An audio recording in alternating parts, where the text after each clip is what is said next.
Welcome, Aquarius, to the Consciously Divine Connection. How are you today? I'm hoping that this finds you well. This is a general reading for all Aquarius, Sun, Moon, Rising in Venus for the week of March 14th through the 20th. So I do appreciate you stopping by the channel.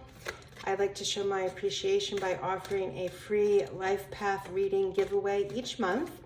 So all you need to do to enter that giveaway is to like, subscribe, or drop a comment below, and I randomly select one person each month and announce it in the beginning of the following month. So we'll be getting ready to announce March's winner. Again, it's just my way to show my thanks for your support of the channel. All right, so getting started here, we'll be drawing 3 anchor energy cards and then following up with the tarot for clarity. What message, what information needs to come forth for the highest and best good, and take that one, of Aquarius and all those involved with Aquarius, please. Messages for Aquarius. Okay, so we had 2 come out. I am going to pull one more. The first card out for the energy of the recent past is indecision. I use my intuition for all aspects of my life. The current energy is death. I am learning that endings are merely beginnings. Very powerful thing to remember.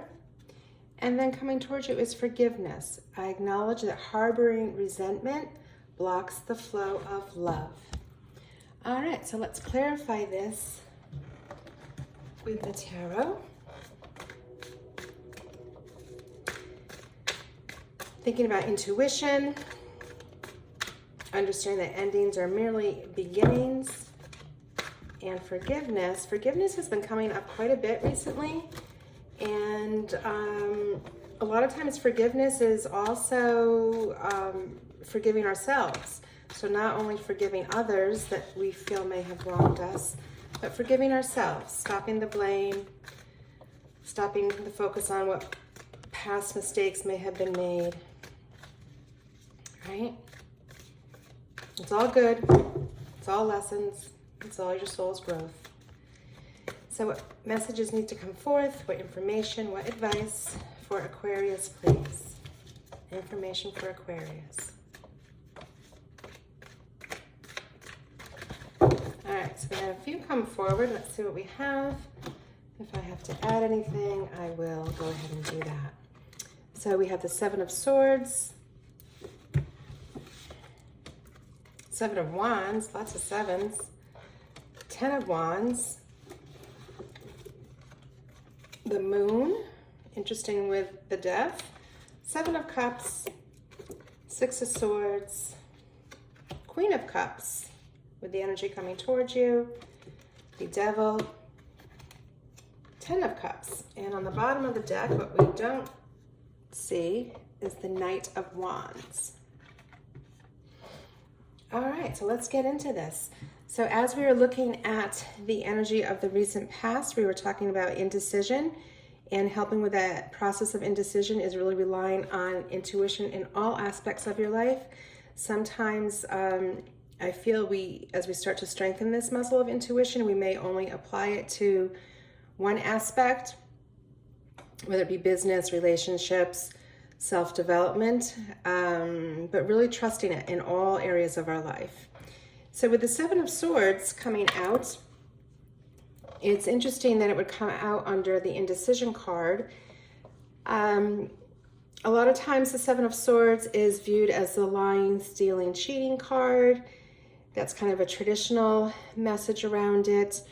I view it differently oftentimes, and I view it as you being in a situation where you're wanting to dissolve conflict, where you're not wanting to confront someone. It might even be an internal conflict that you're having, and given that it's coming under intuition, that would make sense to me, because we have the soldier who is stealing the swords from the army base. So he essentially is trying to avoid conflict, right? He's taken the weapons so there can be no fighting. So again, I have a feeling that this is really representing your energy more in an internal standpoint, and that you need to put the swords down of the ego. So you are relaxing into trusting your intuition more, and you are letting go of the ego constraints and really putting the weapon down. The mind can sometimes act as a weapon, right? So that's how I'm interpreting this, as it has come out under intuition and indecision. So I view it as you're wrestling, as how you are able to delve stronger into trusting your intuition in all aspects of your life. Again, you might be using it in one area, but really expanding it to all aspects. So next we have the Seven of Wands. Again, a defensive posture, in that this warrior is defending viewpoints, beliefs. Again, it may be the shift for you, in that you are feeling that you have to explain yourself, your decisions to others, as you are trusting this intuition-based knowledge more. And the interesting thing, though, is there are no actual people holding the wands against you. So it's almost an internal imagined battle, again, where you are defending against something or someone that is not really attacking you. Again, it feels very strong to me that it is this whole ego struggle and releasing of the ego and the mind, as you delve more into following your intuition and relying on that from a very spiritual base as you make your decisions on a daily basis. And it seems as though once you're able to do that, you're completing the cycle of carrying the burdens alone, right? So the 10 of Wands, we're looking at the end of a cycle with the 10. You've carried these wands alone, up a hill for a long time. The weight was heavy. The burdens were tremendous. Possibly you didn't realize all that you were taking on when you agreed to this role, whether, again, it's in your personal life or at work. But the burdens have been heavy, and they've been many. And now you have completed this cycle. You're finishing the journey at the top of the hill, and it is time to put the burdens down. Asking for help, getting clarity before accepting new assignments, taking on new responsibilities, always being able to work from a heart space. And it's okay to ask for help. You do not need to carry these burdens alone. Feels like a big learning experience here, as you're trusting your intuition more, again, in all aspects of your life. So as we move into the energy of the current week, we have the Death card. So I am learning that endings are merely beginnings, right? So now you have put down the burdens with that 10 of Wands energy, and you are free and you are open to something new to come in. With the Moon, there may be opportunities to really delve into your psychic abilities more and look at the unseen world around us. There is opportunity here to follow the path of the moonlight, which sometimes may be murky, sometimes may not be as clear as the sun, but there definitely is a path forward. So it would be looking at examining your dreams, again, focusing on strengthening your intuition and your trusting of your intuition. Your intuition will never steer you wrong. So as you begin to build that confidence, the path will become clearer, and your ability to see the unseen will also become clearer. Again, it's a new way of looking at the world, I feel, is this whole message for you. So your energy is represented by the 7 of Cups. And how beautiful is this? With all this daydreaming and all this imagining, you have a wealth of opportunities that you are creating for yourself. So we all know that everything starts as thought form before it manifests in the 3D. So you have opportunities here for wealth, for building peace, for increasing knowledge, for developing spiritual gifts, for increasing your emotional mastery. All these things are available to you. It's really you deciding what your focus will be on and where you're going to spend your energy. Whatever you focus on expands around you in your daily experience. So now is the time to take some time to daydream, to reflect, to journal, to figure out what it is that you want to bring forth, because you are setting yourself up for an experience to truly, truly be able to manifest all that you desire. With the Six of Swords, we're reminded that sometimes we need to shift our perspective in order to let something new come in. And I feel that that is exactly what you are doing with this whole process, in understanding that death and then a perceived ending is really just allowing for a new beginning. So with that shift of perspective and understanding that life happens in cycles, and that a death or a loss of a situation may seem to impact you negatively at first, again, I think that's more the ego response, but knowing that once that aspect closes, it does open up a new beginning for you, and you will be moving from the choppy waters and really moving into a more stable, calmer environment or situation. So coming towards you, you have forgiveness. I acknowledge that harboring resentment blocks the flow of love. So we really want to keep that heart chakra open.